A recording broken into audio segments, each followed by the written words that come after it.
बच्चों, आज का हमारा टॉपिक है बलवन।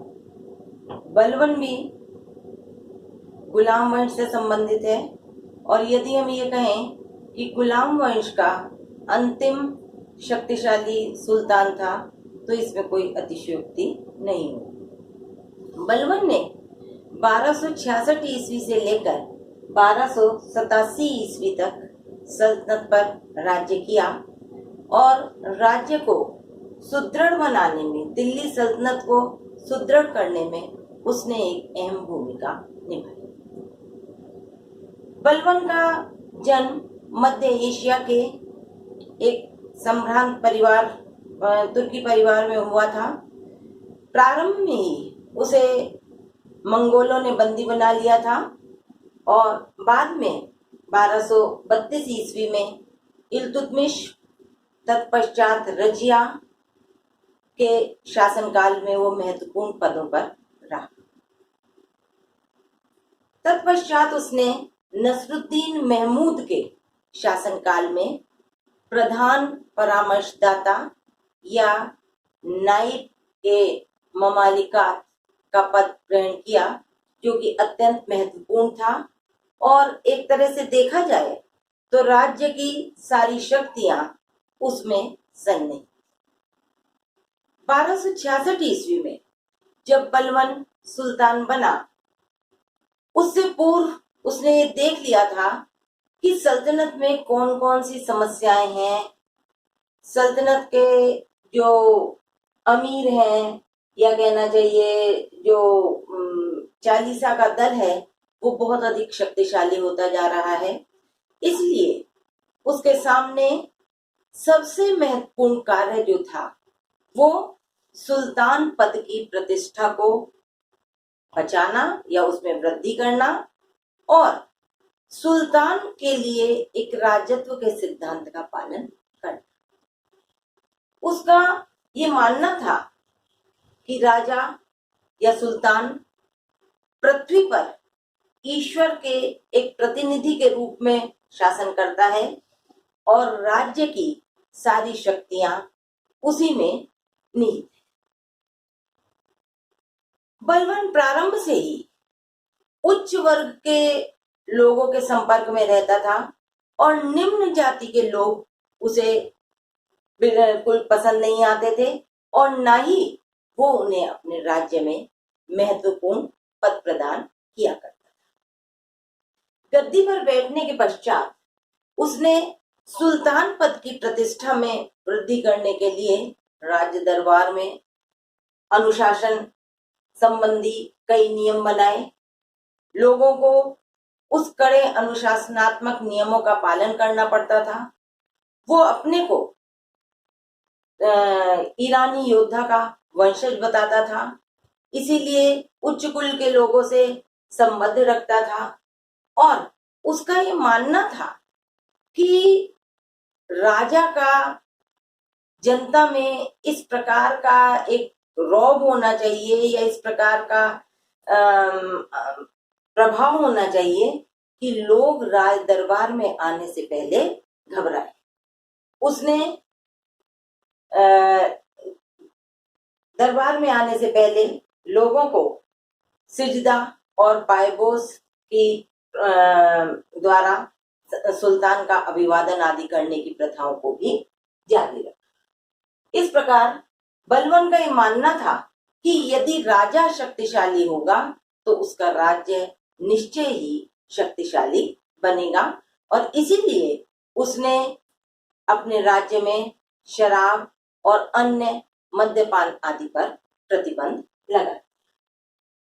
अब केंद्रीय शासन को सुदृढ़ करने की जहां तक बात है तो राज्य की सारी शक्ति उसने सुल्तान में निहित कर ली और प्रांतीय सूबेदार जो थे उन्हें वो जो आदेश देता था वो उनका ही पालन करते थे और प्रांतीय सूबेदार आपस में मिलजुल ना सकें, किसी प्रकार राजा के विरुद्ध षड्यंत्र ना कर सकें, इसके लिए वो प्रांतीय सूबेदारों को एक स्थान पर अधिक लंबे समय तक नहीं रखता था। कुछ समय रखने के पश्चात वह उनका वहां से स्थानांतरण कर दिया। बलवान का तीसरा महत्वपूर्ण कार्य जो था वो इल्तुतमिश द्वारा निर्मित चालीसा के दल का नाश करना। उसका ये मानना था कि जब ये 40 गुलाम या जब ये 40 अमीर एक साथ इकट्ठे हो जाते हैं तो ये राजा के विरुद्ध षड्यंत्र कर सकते हैं। ये राजा को अपदस्थ करने में इनकी महत्वपूर्ण भूमिका रहती है, क्योंकि ये वो अपने अनुभव के हिसाब से भी जानता था। समय समय पर उसने भी इस तरह के कार्य किए थे, इसलिए उसका एक जो महत्वपूर्ण कार्य था वो चालीसा के दल का दमन करना था। उसने ये जो तुर्क चहलगानी बना हुआ था उसका नाश कर दिया, और न केवल नाश किया बल्कि उसने अपने चचेरे भाई शेर खां का वध कर दिया। बंगाल का सूबेदार तुगरिल जो था उसने जब उसके विरुद्ध विद्रोह किया तो उसे लखनौती में लाकर सरेआम बाजार में तख्तों पर लटका दिया गया। इन सब के पीछे उसका मुख्य उद्देश्य लोगों के सामने राजा का आतंक स्थापित करना था। लेकिन ये जो उसकी सोच थी या जो उसने इस प्रकार की योजनाएं बनाई वो सल्तनत के लिए भविष्य में हानिकारक ही रही। अब आता है सेना का पुनर्गठन। बलवान का मानना था कि यदि सेना सबल होगी, सेना सुसंगठित होगी, तभी राज्य जो है वो प्रगति करेगा या अन्य शत्रुओं का सामना कर सकेगा। इसके लिए उसने सेना में एक प्रमुख का पद बनाया जो कि दीवाने आरिस के नाम से जाना जाता था, और जिसे उसने महत्वपूर्ण अधिकार प्रदान किए। ये जो दीवाने आरिस था ये वजीर के आर्थिक प्रतिबंधों से भी मुक्त रहता था। सेना में सैनिकों की भर्ती करना, उनके कार्यों का बंटवारा करना, विभिन्न प्रकार की योजनाएं बनाना, इसमें उसका सुल्तान के साथ महत्वपूर्ण विचार विमर्श करता था वो, और तब वो अपने कार्यों को आगे संपादित करता था। जहां तक सेना का संबंध है, सेना में भी उसने उच्च वर्ग के लोगों को ही रखा। जैसा कि मैंने पहले बताया कि निम्न वर्ग के लोगों से बलवान जो था वो उन्हें अच्छी नजर से नहीं देखता था। बलवान का मानना था कि यदि राज्य सुरक्षित होंगे, यदि सेना सुसंगठित होगी, तभी राज्य प्रगति कर सकेगा।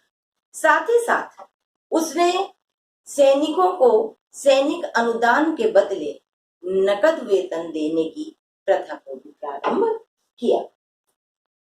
अब कि सल्तनत को सुदृढ़ कैसे किया जाए, सुल्तान की प्रतिष्ठा में कैसे वृद्धि की जाए, इसके लिए उसने एक गुप्तचर व्यवस्था को भी सुदृढ़ करने का प्रयास किया। उसने स्थान स्थान पर बरीद नामक गुप्तचरों को बरीद कहा जाता था, उनकी नियुक्ति करी। वो स्थान स्थान पर घूमकर ये पता लगाते थे कि राजा के विरुद्ध किसी प्रकार का कोई षड्यंत्र तो नहीं चल रहा है, और यदि इस प्रकार की उन्हें कोई बात समझ आती थी तो वे इसकी सूचना सुल्तान को दिया करते थे। ये जितनी भी व्यवस्थाएं थी, चाहे वो गुप्तचर व्यवस्था हो, चाहे चालीसा के दल का दमन हो, इनके पीछे उसका मुख्य उद्देश्य जो था वो सल्तनत के प्रति या सुल्तान के प्रति लोगों के मन में भय उत्पन्न करना था। और हम देखेंगे कि आगे चलकर उसकी इस प्रकार की जो सोच थी वो गुलाम वंश के पतन में सहायक सिद्ध। जहां तक न्याय व्यवस्था का संबंध है, न्याय व्यवस्था के क्षेत्र में हम ये मान सकते हैं कि वो एक न्यायप्रिय शासक था। लोगों के अभियोगों को सुनता, उन पर निर्णय लेता, और धर्म संबंधी जितने यदि कोई विवाद होता था उसमें वो सद्र जो धार्मिक मामलों का प्रमुख हुआ करता था उससे भी विचार विमर्श करता और तब लोगों को डिसीजन दिया करता था। लेकिन उसके ये जो निर्णय हुआ करते थे, उसकी ये जो न्याय व्यवस्था थी, ये मुख्यतः मुसलमानों पर ही केंद्रित थी। अब आता है कि हम ये देखते हैं कि इल्तुतमिश के समय से ही हिंदू जो थे वो सल्तनत की सत्ता को स्वीकार नहीं कर रहे थे। स्थान स्थान पर विद्रोह हो जाया करते थे, तो उन्हें दबाने के लिए हिंदू जो राज्य थे उन्हें दबाने के लिए उसने उनके विद्रोह के दमन का प्लान बनाया और अवध, कटेहर, गंगा यमुना का दोआब, जहां पर काफी विद्रोह हुआ करते थे, वहां पर उसने सैन्य चौकियां स्थापित करी। ये कहा जाता है कि उन दिनों इन राज्य की सीमांत क्षेत्रों पर काफी अव्यवस्था फैल गई थी, काफी अधिक मात्रा में लूटपाट होती थी। तो इस सब से राज्य को बचाने के उद्देश्य से और हिंदू विरोधियों को दबाने के लिए उसने सीमांत चौकियां स्थापित करी और वहां पर कानून व्यवस्था की स्थिति को बनाया। अब नेक्स्ट जो उसके समय में एक महत्वपूर्ण विद्रोह हुआ, वो बंगाल का सूबेदार तुगरिल था, उसने किया। ये माना जाता है कि वो मानने लगा था कि बलवन जो है वो अब वृद्ध हो चुका है, इसलिए उसने बंगाल में अपनी स्वतंत्रता की घोषणा कर दी। लेकिन बलवन जो कि संपूर्ण सल्तनत पर अपना अधिकार जमाना चाहता था, उसके लिए असहनीय था, अतः उसने अवध के सूबेदार को इस विद्रोह को दबाने के लिए भेजा।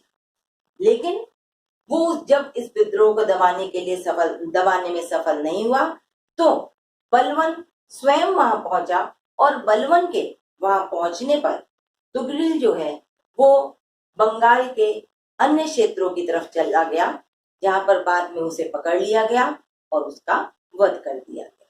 और जो अन्य उसके बचे हुए सैनिक या अन्य उसके विश्वास पात्र लोग थे, उन्हें भी लखनौती में लाकर दंड दिया गया और बाजार में लकड़ी के तख्ते लगवाकर उन्हें वहां पर सूली पर चढ़ा दिया गया। और उसने इस प्रकार के जब कार्य कर रहा था तो अपने पुत्रों को इसे ये दिखाकर ये जताना चाहा कि यदि मेरे विरुद्ध कोई भी विरोध करने का प्रयास करेगा तो उसका इसी प्रकार का अंत होगा। बंगाल की समस्या के पश्चात अब हम देखते हैं मंगोल नीति, उसकी मंगोलों के प्रति क्या नीति थी। और हाँ, बाद में उसने बंगाल में अपने पुत्र बुगरा खां को नियुक्त कर दिया। जहां तक मंगोल नीति का संबंध है, हम इल्तुतमिश के समय से ही देखते आ रहे हैं कि इल्तुतमिश के समय में भी मंगोल जो हैं वो भारत की तरफ मध्य एशिया और पश्चिम एशिया से भारत की ओर आने के लिए प्रयासरत थे। और बलवन के समय तक आते आते ये जो सीमाएं थी उत्तर पश्चिमी सीमांत की, ये काफी असुरक्षित हो गई थी। अतः उसने इन सीमाओं को सुरक्षित करने के लिए अपने दोनों पुत्र बुगरा खां और मोहम्मद खां को वहां पर नियुक्त किया।